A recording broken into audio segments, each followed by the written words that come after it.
Mi hermana fingió tener cáncer en etapa 3, se apoderó de mi habitación y me etiquetó como narcisista, así que la atrapé mintiendo con 17 grabaciones de audio.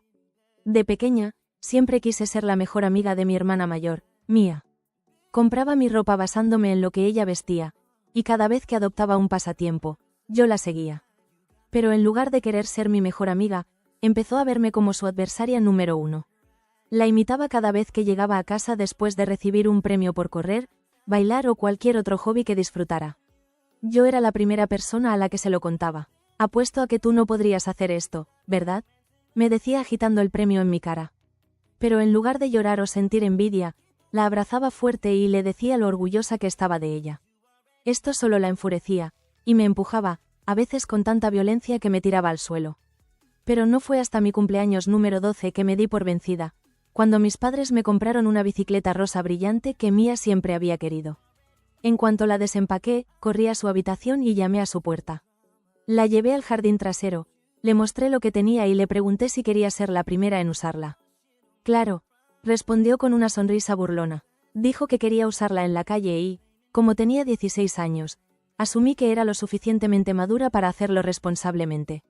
En lugar de sentarse en el asiento, me miró fijamente y la arrojó a la carretera justo cuando pasaba un camión y la aplastó. Se me rompió el corazón, y ahí fue cuando terminó mi infancia. Decidí no volver a contarle sobre mis logros ni ningún otro aspecto de mi vida. Desafortunadamente, cuando tenía 14 años, obtuve el primer lugar en el campeonato regional de cross country. Como Mía aún no se había ido a la universidad, escuchó a mis padres hablar de ello. Para mi sorpresa, en lugar de enojarse, pidió asistir a mi ceremonia de premiación. Dije que sí con entusiasmo, ya que asumí que estaba intentando restablecer nuestra amistad. El gran día, el entrenador anunció a los ganadores de menor a mayor puntuación, pero nunca dijo mi nombre porque Mía se desplomó en el suelo justo antes de que pudiera hacerlo. Todos voltearon a ver a mi familia, preguntando si estaba bien. No despertó hasta que se escucharon las sirenas de la ambulancia afuera. Oh, lo siento, dijo, incorporándose de golpe. No comí lo suficiente hoy. Todos se sintieron aliviados al descubrir que estaba bien. Yo puse los ojos en blanco. A partir de ahí, mantuve casi todo en mi vida en secreto, no solo de mi hermana y mi papá, sino del resto de mi familia. Hizo la vida más solitaria, y me costó mucho superar el impulso de correr hacia mis padres cuando recibía buenas noticias. Unos años después, cuando tenía 17, fui aceptada en una universidad de la Ivy League. Mis padres descubrieron la carta de aceptación antes que yo. Cuando llegué a casa, mi madre exclamó: «Cariño, estamos tan orgullosos de ti». Inmediatamente comenzaron a tomarme fotos con mi carta de aceptación para publicarlas en sus redes sociales. Y por primera vez en años, les dejé estar contentos por mí, sabiendo que Mía no podía arruinarlo. Pero una vez más, me equivoqué, ya que a la mañana siguiente mis padres irrumpieron en mi habitación y tiraron todas mis pertenencias en bolsas de basura negras. A tu hermana le acaban de diagnosticar cáncer de ovario en etapa 3. Necesitará una habitación para sus cosas y otra para dormir. La voz de mi madre temblaba y mi padre estaba llorando. Sabía que lo estaba fingiendo. Solo quería alguna prueba. Mía sonrió con satisfacción cuando regresó a casa más tarde ese día. Estaba completamente calva, lo cual es interesante porque vi una foto de su cabello flotando en el viento en su cuenta hace apenas un mes. Sin embargo, se acostó y se durmió. El cáncer la estaba agotando. Esa noche, le preparé su cena favorita, haciéndola sentir falsamente segura. Después de 2 semanas de dormir en el sofá, Mía organizó una fiesta para honrar su propio coraje. Invitó a todos nuestros conocidos, incluidas varias chicas de mi clase.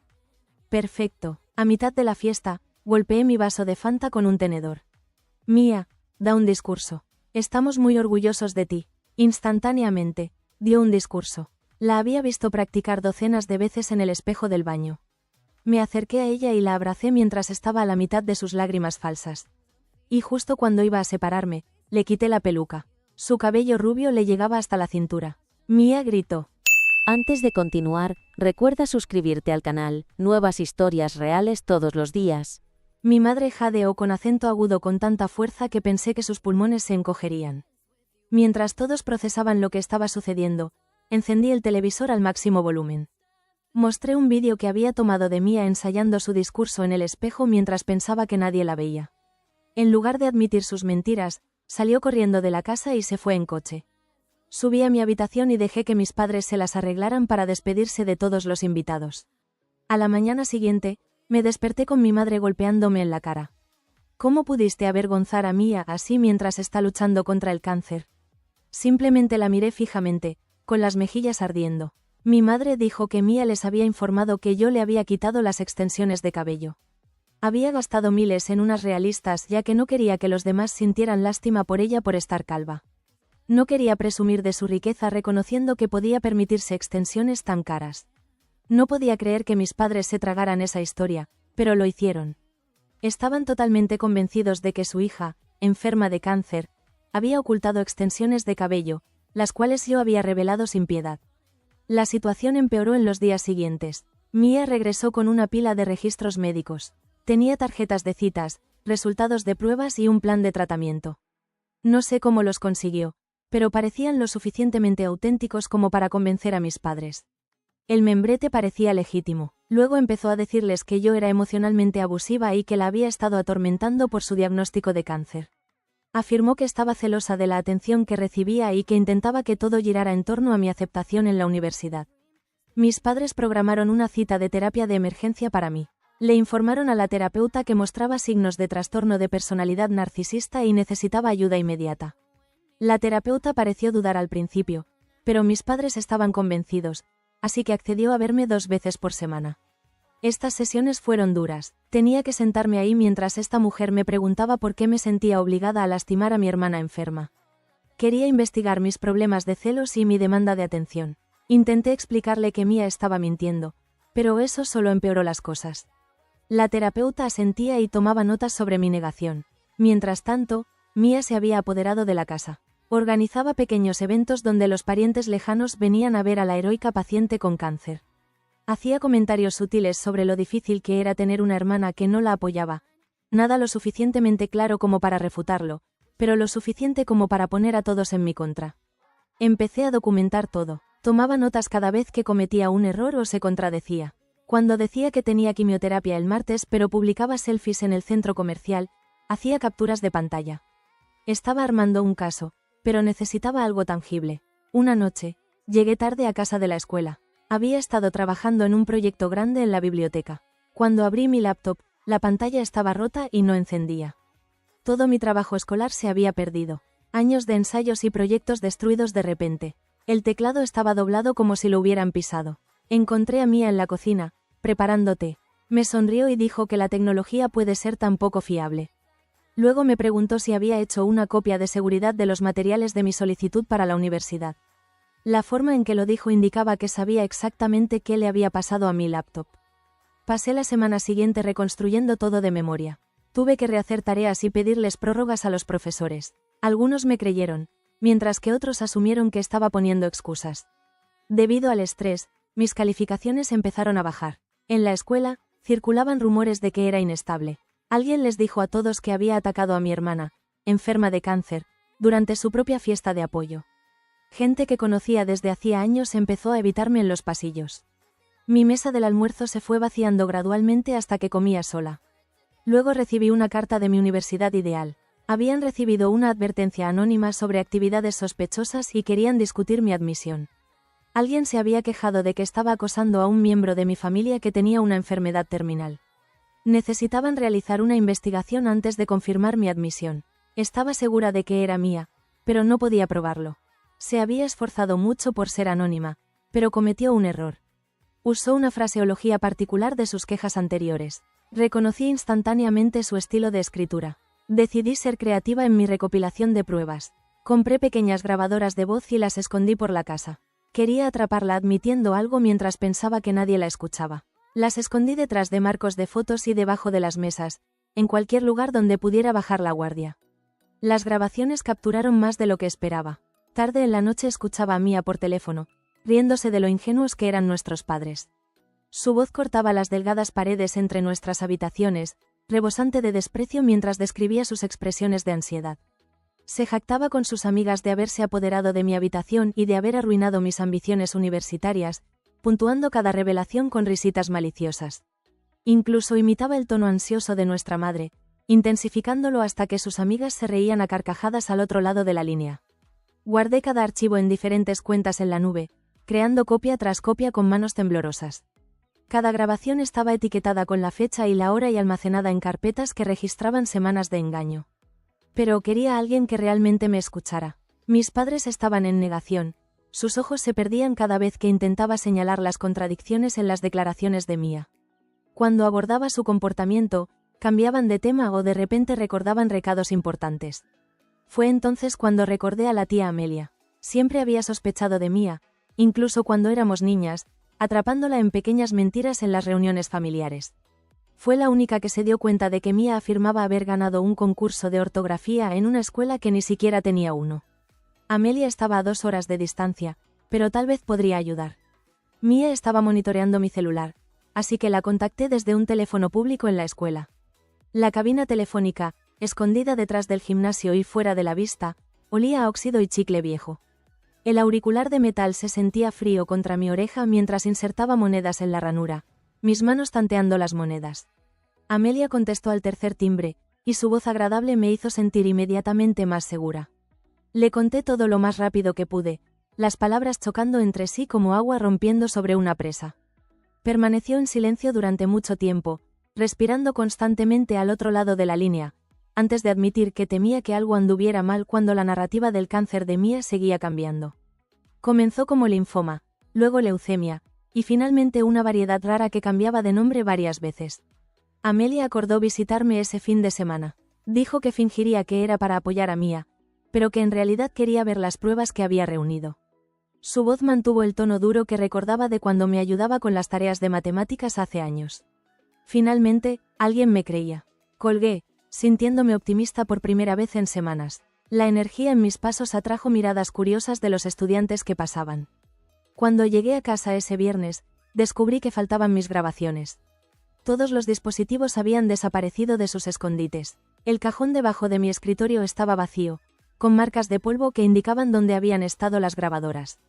La caja de mi armario había sido vaciada. Incluso mis discos USB de respaldo, que había guardado en un zapato viejo, habían desaparecido. Mia estaba sentada en el sofá, leyendo una revista como si nada hubiera pasado, con las piernas dobladas debajo de ella. Sus dedos pasaban lentamente las páginas de una revista de chismes de celebridades. Cuando le pregunté, dijo que no tenía idea de lo que estaba hablando, sin siquiera levantar la vista de su revista. Su voz sonaba inocente y practicada, como si se hubiera preparado para este momento. Todavía tenía mis copias de seguridad en la nube, pero ahora estaba nerviosa. Esa noche, restablecí mis contraseñas y activé la autenticación de 2 factores en todo. Incluso configuré cuentas falsas con pruebas falsas en caso de que ella accediera a ellas también. Mis dedos se movían rápidamente sobre el teclado mientras agregaba capa tras capa de seguridad digital.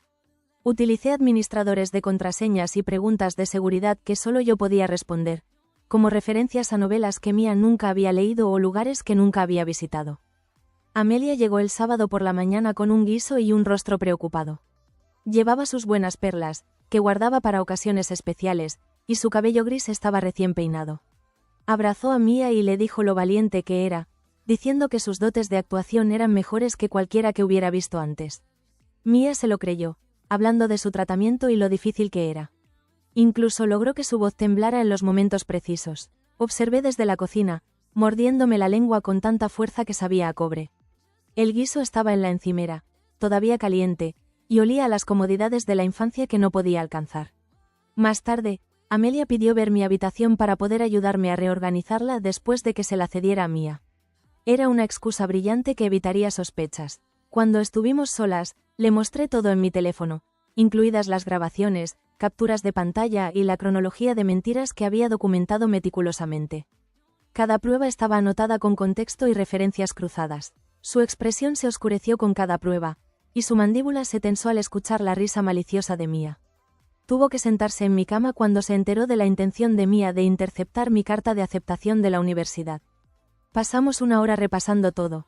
Amelia señaló discrepancias que había pasado por alto, como cómo Mia afirmaba recibir quimioterapia todos los lunes pero nunca estaba enferma los martes, o cómo sus registros médicos tenían el mismo patrón de marca de agua, a pesar de ser de diferentes consultorios. Me mostró cómo los tipos de letra coincidían perfectamente y los márgenes eran idénticos. También notó que la terminología médica era algo incorrecta, como si alguien hubiera estudiado los términos en línea en lugar de copiarlos de fuentes reales. Sus años en un bufete de abogados gestionando demandas por negligencia médica habían agudizado su ojo para la documentación médica genuina. Amelia dijo que hablaría con mis padres, pero que teníamos que ser estratégicas. Si nos mostrábamos demasiado fuertes, se pondrían a la defensiva y se cerrarían por completo.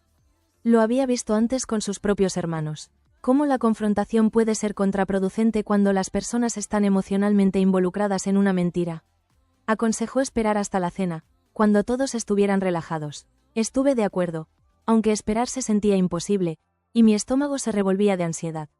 Pasamos la tarde fingiendo que todo estaba bien, ayudando a mamá en la cocina y escuchando las historias de trabajo de papá. En la cena, Mia estaba en pleno modo de actuación. Empujaba la comida en su plato, suspirando por cómo el tratamiento había reducido su apetito. Había tomado precisamente 3 pequeños bocados de pollo, cortándolo en pedazos diminutos para lograr el máximo efecto. Mi madre se ofreció inmediatamente a cocinarle algo diferente, levantándose de un salto de la mesa. Papá le masajeó el hombro y le dijo que era muy fuerte, su voz llena de emoción. El comedor era opresivo por toda la lástima fabricada. Amelia empezó de forma casual. Preguntó sobre el plan de tratamiento de Mia y el hospital que estaba usando. Su tono era conversacional, como si estuviera preguntando sobre el clima. Mia dio respuestas vagas sobre la privacidad y no querer agobiar a todos con detalles. Amelia insistió un poco más, diciendo que tenía una amiga que era oncóloga y que podía ayudar. Incluso sacó su teléfono, como si estuviera lista para hacer la llamada en ese mismo momento. El ojo de Mia se crispó, pero lo ocultó secándose lágrimas artificiales. Respondió que agradecía la oferta, pero que su equipo se estaba encargando de todo. Cuando Amelia le pidió el nombre del oncólogo para poder enviarle una carta de agradecimiento, Mia de repente necesitó ir al baño, su silla raspando el suelo. Caminó lentamente, enfatizando su debilidad, con una mano arrastrándose por la pared para apoyarse. Amelia miró a mis padres mientras se iba. Preguntó si habían asistido a alguna cita con Mia. Mi madre dijo que no, ya que Mia insistía en su independencia. Parecía avergonzada y retorcía la servilleta en su regazo. Papá dijo que Mia los estaba protegiendo de la dura realidad, con las manos apretadas sobre la mesa, los nudillos blancos por la tensión que no se había dado cuenta de que estaba sosteniendo. Amelia sacó su teléfono y les mostró mis pruebas. Al principio se negaron a mirar, girando la cabeza a un lado como si fueran niños pequeños evitando las verduras. Amelia insistió en que miraran cada grabación y captura de pantalla minuciosamente. Las tenía ordenadas en una presentación que era profesional e innegable. El rostro de mi madre se puso blanco cuando escuchó a Mia bromeando sobre engañarlos, y su mano voló a sus labios. El rostro de papá pasó de la sorpresa al horror, a la ira en el espacio de 30 segundos. Mia regresó para encontrarnos a todos mirándola fijamente. El silencio era terrible, interrumpido solo por el tic-tac del reloj de pie en el pasillo. Inmediatamente comenzó a llorar sobre cómo la estábamos atacando, una enferma de cáncer.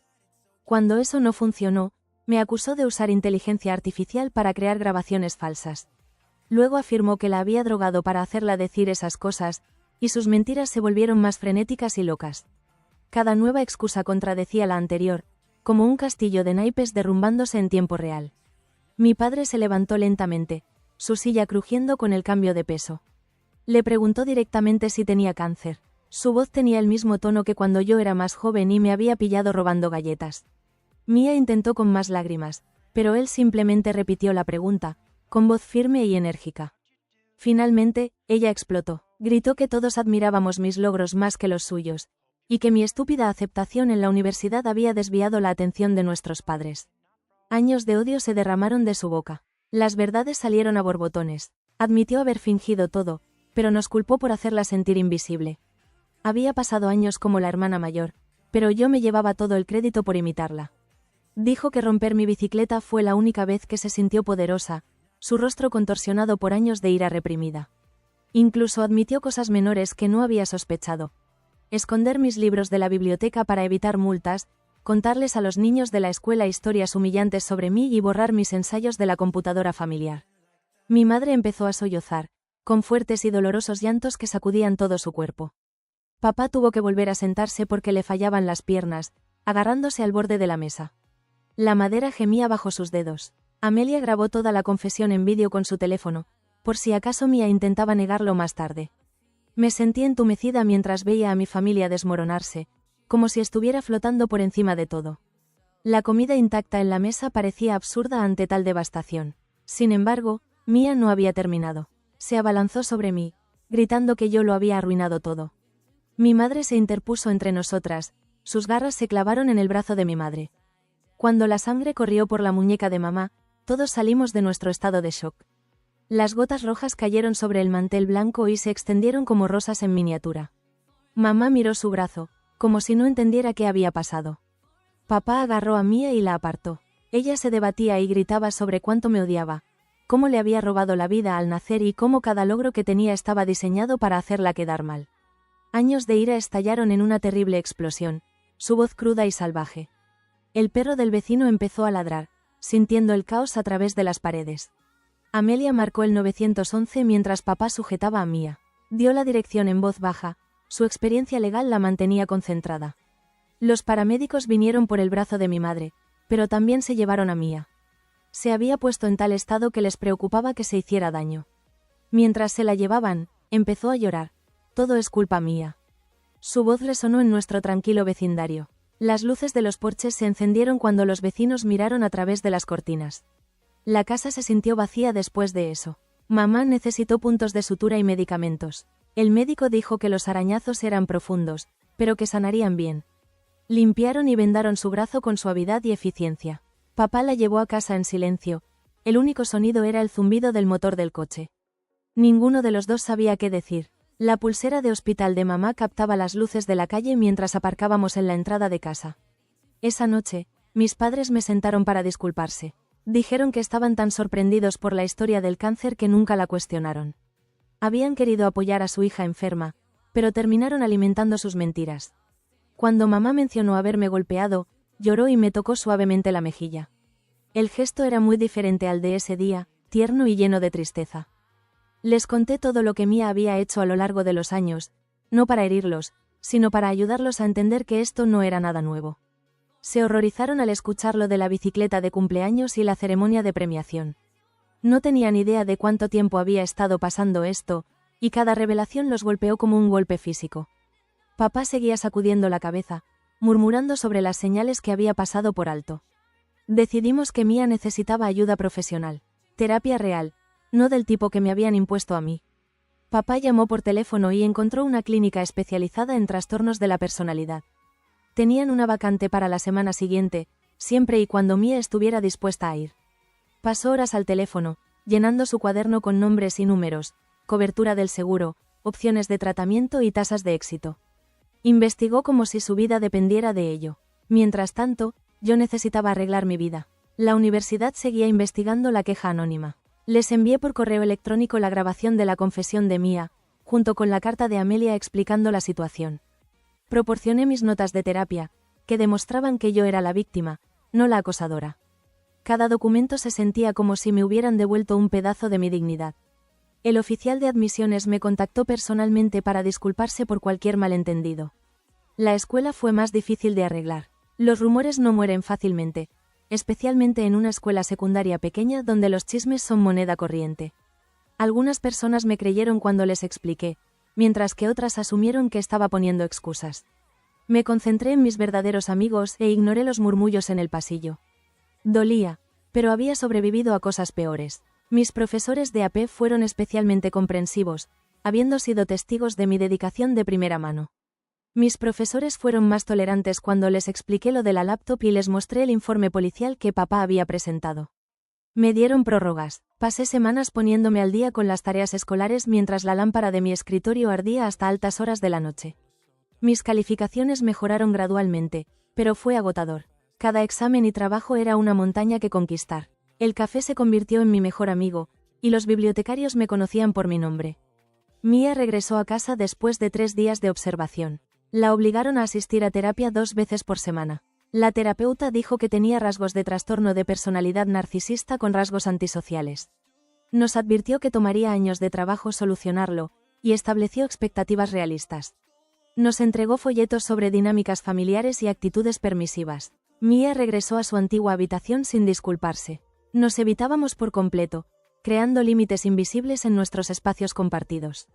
Cuando nos cruzábamos en el pasillo, me miraba como si no existiera. Yo estaba bien con eso. Había renunciado a tener una hermana hacía años. La casa parecía estar dividida en dos, universos separados coexistiendo bajo un mismo techo.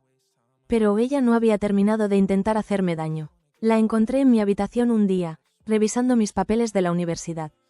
Cuando la confronté, dijo que solo estaba tomando prestado un bolígrafo. Pero noté que mi carta de aceptación estaba arrugada, como si la hubiera estado estrujando. El sello oficial estaba arrugado sin remedio. La invasión de mi espacio me hizo sentir escalofríos. Esa noche, aseguré mi puerta con una cerradura. Mis padres no se opusieron, reconociendo la necesidad sin que yo tuviera que explicarla. Entendieron que necesitábamos límites mientras Mía trabajaba en sus problemas. Mamá incluso me ayudó a elegir un cerrojo robusto en la ferretería, evaluando cada uno por su resistencia. El clic de esa cerradura se convirtió en una señal de seguridad. Los meses siguientes fueron tensos. Mía tenía días buenos en los que parecía casi normal, riéndose de los programas de televisión y ayudando con los platos. Luego tenía recaídas, y la ira regresaba. Su terapeuta nos dijo que la recuperación no era lineal. Teníamos que ser pacientes, al mismo tiempo que nos protegíamos. Las cenas familiares se convirtieron en lecciones de navegación cautelosa. Empecé a guardar todo lo importante en una caja fuerte, incluyendo mi laptop, documentos y objetos sentimentales, todas las noches. Parecía extremo, pero no podía arriesgarme a otro intento de sabotaje. La caja fuerte me daba tranquilidad para poder concentrarme en mis estudios. La combinación era mi cumpleaños, algo que a Mía siempre le había disgustado. Incluso elegir esos números se sentía como recuperar algo. La universidad finalmente confirmó que mantendrían mi admisión. La junta de admisiones dijo que entendían las circunstancias y apreciaban mi franqueza. Incluso me proporcionaron recursos para lidiar con el trauma familiar. Lloré al leer ese correo electrónico, el alivio me inundó en oleadas. Mi futuro estaba una vez más asegurado. El camino a seguir estaba claro. Se acercaba la temporada de graduación, y me permití emocionarme. Compré un hermoso vestido con descuento, y mi amigo Aaron me invitó a ir como amigos. Era agradable tener algo normal que esperar. Incluso me encontré cantando mientras hacía la tarea, la vieja felicidad volvía a aparecer.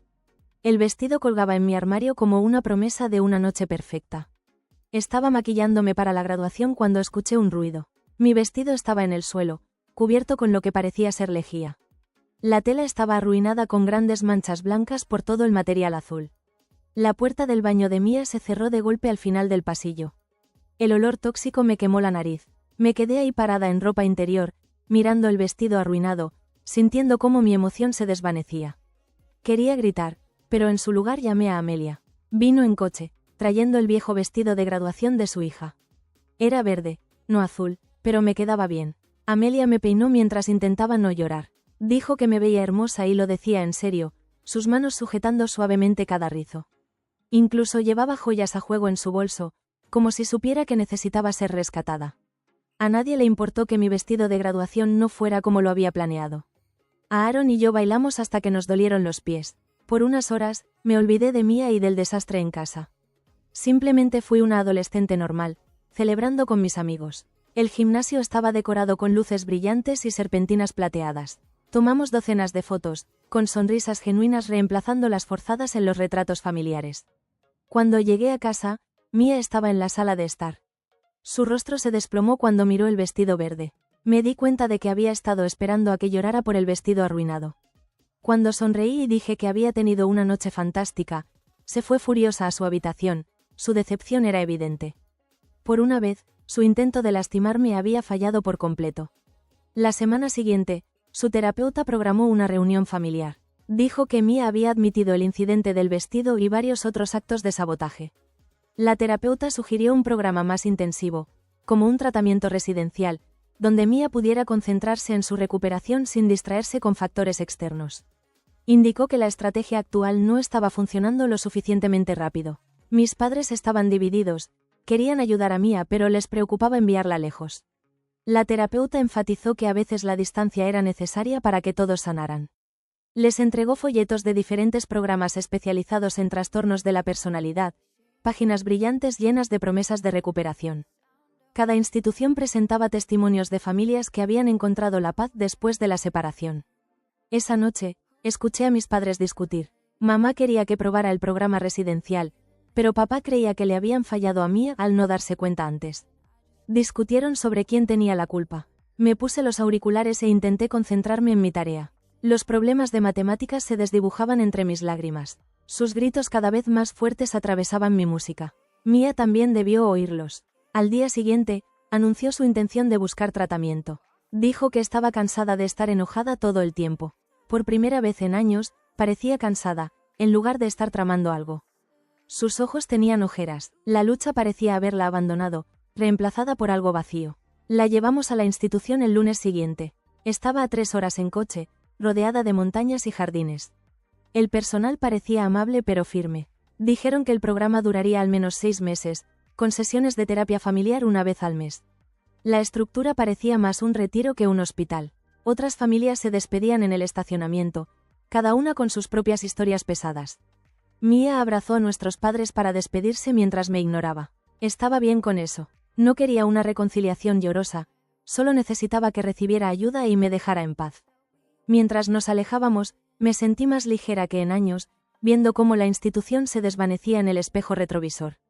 Las montañas parecían serenas, como si pudieran contener y transformar todo el dolor de nuestra familia. La casa estaba tranquila sin ella. Regresé a mi habitación como es debido, extendiendo todas mis pertenencias sin preocuparme. Mi papá y yo cenábamos tranquilamente, donde realmente hablábamos. Mamá volvía a preguntar por mi día, realmente interesada en mis respuestas. Incluso jugábamos juegos de mesa algunas noches, reaprendiendo a ser una familia de 3. Me dediqué a los eventos del último año. Me uní al comité del anuario y comencé a dar clases particulares de matemáticas a estudiantes de cursos inferiores. Mi aceptación en la universidad estaba asegurada, así que finalmente podía disfrutar de la escuela secundaria. Una vez que el drama disminuyó, los amigos retomaron el contacto. Mi calendario se llenó de eventos típicos de adolescentes como clubes de estudio, noches de cine y sesiones de preparación para la universidad. La vida se volvió deliciosamente ordinaria. La primera sesión de terapia familiar que me perdí se sintió extraña. Mamá llamó más tarde para ponerme al día. Mía lo estaba haciendo bien, asumiendo responsabilidades sin que se lo pidieran. Había empezado a ayudar a los residentes más jóvenes con su adaptación inicial. La terapeuta lo describió como un progreso sustancial. Estaba contenta, y aliviada, de estar lejos. Volví a casa para las vacaciones de Acción de Gracias. La casa se sentía diferente, más tranquila. Mis padres habían redecorado algunas habitaciones y habían empezado a organizar noches de juegos para amigos. Parecían más felices y ligeros, como si hubieran estado aguantando la respiración durante años antes de exhalar repentinamente. Mamá preparó comida suficiente para 20 personas. A Mía le concedieron una visita domiciliaria supervisada durante la cena de Acción de Gracias. Parecía nerviosa al entrar por la puerta. Todos nos sentamos a la mesa como extraños, fingiendo ser una familia, pero finalmente la conversación comenzó. Preguntó por mis clases y parecía genuinamente interesada en mi carrera de biología. No hubo comentarios competitivos ni desprecios. Después de la cena, ayudó a recoger los platos sin que se lo pidieran. Cuando mamá sacó el pastel, Mía preguntó si podía decir algo. Nos agradeció por nunca habernos dado por vencidos con ella. Admitió que entendía que nos había hecho pasar un infierno, pero que estaba decidida a mejorar, aunque fuera difícil. Papá extendió la mano para apretarle la mano. Regresó al tratamiento esa noche, pero la visita se sintió productiva. No la abracé al despedirme, pero la saludé desde el porche. Pequeños pasos. La terapeuta había dicho que la curación no era lineal. Habría días buenos y días malos. Pero al menos estábamos avanzando. Las vacaciones de invierno trajeron más cambios. Mía terminó la primera fase del tratamiento y pasó a un programa de vivienda de transición. Encontró un trabajo a tiempo parcial en una librería y empezó a tomar cursos universitarios comunitarios en línea. La estructura parecía beneficiarla. Necesitaba seguir las reglas y cumplir con las expectativas.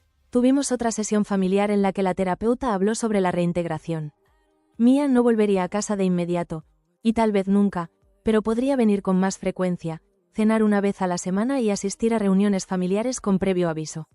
Todos necesitábamos límites para sentirnos cómodos. La terapeuta nos ayudó a escribirlos. Volví a la universidad con un optimismo cauteloso. Mis padres vinieron para el fin de semana de padres y conocieron a todos mis amigos. Mamá me avergonzó al tomar fotos de todo, incluyendo mi sucia habitación del dormitorio. Mi papá usó mi sudadera de la universidad por todas partes.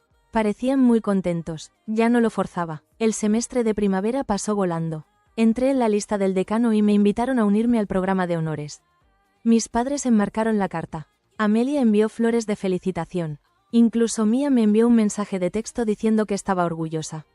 Cada logro se sentía completamente mío ahora, sin ninguna sombra proyectada sobre él y sin miedo a la venganza. Cuando volví a casa durante las vacaciones de primavera, descubrí que Mía había hecho varias visitas. Mis padres dijeron que las cenas iban bien. Estaba asumiendo la responsabilidad y el tratamiento, trabajando en la regulación emocional. Al gerente de la librería le gustaba su ética de trabajo. Las pequeñas victorias seguían siendo victorias. Mamá mantuvo un tono neutral al compartir las actualizaciones. Cenamos juntos el miércoles. Mía preguntó por mis planes para el verano, y le conté sobre mi beca de investigación. Pensó que sonaba genial e hizo preguntas genuinas sobre el proyecto, sin buscar defectos que explotar. Cuando le expliqué lo nerviosa que estaba, me aseguró que lo haría bien. La cena terminó sin incidentes. Ayudó a cargar el lavavajillas y le agradeció a mamá por cocinar. Me despedí sin sentirme rara. Después de que se fue, mis padres me miraron con expectación. Dije que todo estaba bien. Y lo estaba. No genial, pero no mal. Perfectamente bien. A veces, simplemente bien era suficiente. El verano trajo más estabilidad. Me sumergí en la investigación y disfruté cada minuto. Mis padres vinieron al laboratorio para aprender más sobre mi investigación. Mía siguió yendo a terapia y conservó su trabajo. Celebrábamos cenas familiares cada 2 semanas. Con la práctica, la conversación se hizo más fácil. Una noche, me preguntó si podíamos hablar en voz baja. Nos sentamos en el porche trasero como cuando éramos niñas. Admitió que me había robado años y que no podía recuperarlos, pero prometió hacerlo mejor en el futuro. Le dije que lo agradecía, pero que la confianza llevaría tiempo. Quizás para siempre. Ella respondió que lo entendía. Tuvimos una última sesión familiar antes del comienzo del segundo año de universidad. La terapeuta afirmó que Mía había mejorado muchísimo, pero que necesitaría asistencia continua. Había aprendido a identificar sus desencadenantes y a controlar sus reacciones. La condición de personalidad siempre existiría, pero ella podía elegir cómo afectaba a los demás. Todos habíamos trabajado mucho para llegar hasta allí. Volví a la universidad sintiéndome asentada. Mi familia no era ideal, pero me brindaba curación. Mía me enviaba mensajes de texto sobre cosas típicas, como canciones que le gustaban o libros que había leído. Yo reaccionaba cuando me apetecía. No había presión en ningún sentido. Estábamos descubriendo un nuevo ritmo que funcionaba para todos. El segundo año de universidad trajo nuevos problemas y oportunidades. Anuncié mi especialidad formalmente y empecé a investigar con un profesor. Mis padres se ponían en contacto con frecuencia para proporcionarme información. Mía estaba asistiendo a más clases y le iba bien. Había conocido a varios amigos en su grupo de terapia, dando pequeños pasos hacia una existencia normal. Cuando volví a casa para las vacaciones de invierno, Mía tenía su propio piso, un estudio cerca de la librería. Nos invitó a cenar y cocinó de verdad. Nadie se quejó, aunque la pasta estuviera demasiado hecha. Nos enseñó su espacio con evidente alegría. Todo se veía bonito y ordenado, lo que indicaba un nuevo comienzo. Intercambiamos regalos de Navidad torpemente. Ella me regaló una tarjeta regalo para mi tienda favorita, lo cual era seguro y práctico. Yo le regalé un diario para su trabajo terapéutico, también seguro, pero lo estábamos intentando. Eso significaba algo. Mamá nos hizo fotos sentadas en el sofá. No del todo agradables, pero tampoco hostiles. El resto de las vacaciones fue tranquilo. Las cenas familiares transcurrieron sin incidentes. Mía asistió a la fiesta de mis amigos del instituto y se comportó correctamente. Incluso se rió de los chistes malos de Aaron. Cuando nos preguntaron por nuestra relación, ambas respondimos que era complicada pero que estaba mejorando. Eso parecía sincero. Una tarde, la ayudé a mover algunos muebles, solo nosotras dos en su apartamento. Puso música y trabajamos sin hablar. Cuando terminamos, nos sirvió té y nos relajamos en su nuevo sofá. Expresó su gratitud por haberle dado una oportunidad, aunque sentía que no se la merecía. Le hablé con acento agudo de mis compañeros de clase en la universidad. Ella escuchó sin interrumpir ni comparar. Cuando le dije que estaba teniendo problemas con química orgánica, se ofreció a ayudarme. Resulta que la había cursado en una universidad comunitaria y le había ido bien. Pasamos una hora repasando mis apuntes. Fue paciente y me lo explicó todo con claridad. Esa noche les conté a mis padres lo de las tutorías. Se intercambiaron miradas de asombro. Mamá dijo que era excelente. Papá me recordó que debía establecer límites. Le respondí que lo sabía, pero que si todos se mantenían bien, los límites podrían cambiar gradualmente para permitir una mayor conexión. La terapeuta había mencionado que la flexibilidad era crucial. El semestre de primavera comenzó con nuevo entusiasmo. Mia y yo intercambiábamos mensajes de texto sobre nuestra tarea de química. Me proporcionaba excelentes vídeos y desafíos de práctica. Mi nota subió de C a B+. Le di las gracias y ella añadió que ayudarme la hacía sentir bien, ya que estaba aportando algo positivo. Por una vez, establecimos una rutina semanal de mensajes de texto relacionados con la escuela, con videochats mensuales para repasar conceptos difíciles. Nunca insistió en un contacto mayor del que yo ofrecía. Cuando no reaccionaba durante unos días, no me culpaba. Simplemente esperaba hasta que yo estuviera lista. El respeto por los límites parecía significativo. Al final del segundo año, nuestra relación se había estabilizado. No éramos íntimas, pero era llevadera. Podíamos compartir espacios sin estrés y mantener conversaciones sin segundas intenciones. Ella asistió a mi ceremonia de honores académicos y aplaudió con entusiasmo. No hubo escenas ni dramas, solo apoyo. Ese verano estudié en España. Mia me ayudó a empacar y me ofreció consejos de viaje. Ella había pasado un semestre en el extranjero antes de que todo se desmoronara.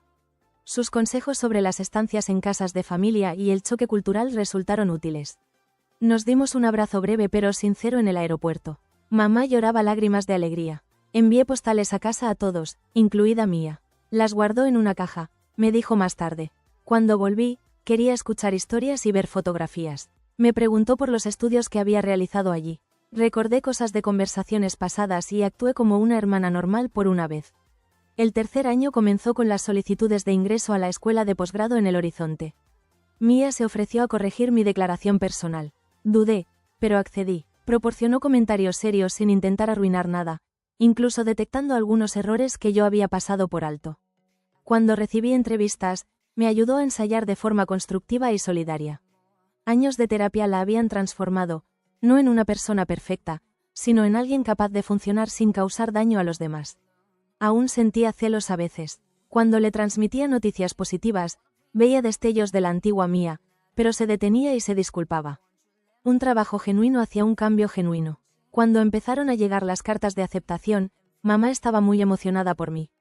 Nada de diagnósticos de cáncer falsos ni dolencias inexplicables. Solo cumplidos y preguntas sobre qué programa preferiría. Incluso prometió ayudarme a mudarme cuando llegara el momento. Le respondí que ya veríamos, pero que agradecía la oferta. El último año pasó rápido mientras nos preparábamos para el futuro. Mia asistió a la graduación sin hacer que se tratara de ella. Me senté con mis padres y animé en los momentos apropiados. Hice fotos cuando me lo pidieron. Me enviaron una tarjeta con un mensaje significativo sobre lo orgullosos que estaban de mis logros. Sinceramente creí que lo decía en serio. Ese verano, pasamos más tiempo juntas del que habíamos pasado en años. Me ayudó a elegir un apartamento en mi nueva ciudad, me llevó a IKEA a comprar muebles y construyó estanterías sin quejarse. Incluso nos reímos a veces, no una risa forzada o deliberada, sino reacciones genuinas a momentos divertidos. La noche antes de mudarme, me preguntó si algún día podríamos ser hermanas de verdad. No solo ahora, sino pronto, una vez que hubiera pasado suficiente tiempo y se hubiera reconstruido la confianza. Le dije que quizás, quería creer que era factible, pero no podía hacer ninguna promesa.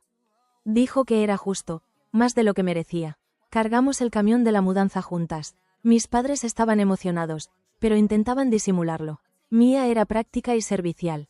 Después de que todo estuviera empacado, me dio un regalo modesto, una fotografía enmarcada de nosotras de niñas, antes de que todo saliera mal. Ambas sonreíamos a la cámara, hermanas que no tenían ni idea de lo que se avecinaba. La colgué en mi nuevo apartamento, no de forma ostentosa, pero sí visible, un recordatorio de que las personas pueden cambiar, de que las familias pueden sanar de cicatrices profundas, de que el perdón era posible, aunque tardara años en llegar. La fotografía daba a mi escritorio, donde podía verla mientras estudiaba. 2 niñas pequeñas que merecían más de lo que recibieron. Mia y yo ahora nos enviamos mensajes de texto con regularidad, no a diario, pero sí de forma constante. Ella me cuenta sobre su carrera y sus cursos. Yo le cuento historias de la escuela de posgrado. Estamos creando algo nuevo a partir de las cenizas de lo que fue destruido. Es delicado e imperfecto, pero es nuestro. Tal vez eso sea suficiente por ahora. Mirando hacia atrás, me doy cuenta de lo lejos que hemos llegado todos. Desde la horrible fiesta en la que le quité su gorro de calvicie hasta ahora. Años de tratamiento, trabajo y dolor, pero también de crecimiento. Mis padres están empezando a ver con claridad. Mia está aprendiendo a vivir sin destruir. Yo estoy aprendiendo a protegerme sin dejar de estar abierta a las oportunidades. No somos la familia que podríamos haber sido. Hay demasiado daño para ello. Pero somos la familia que elegimos ser. Con cicatrices pero sanando. Siendo cautelosos, pero esperanzados. Tomando las cosas un día a la vez.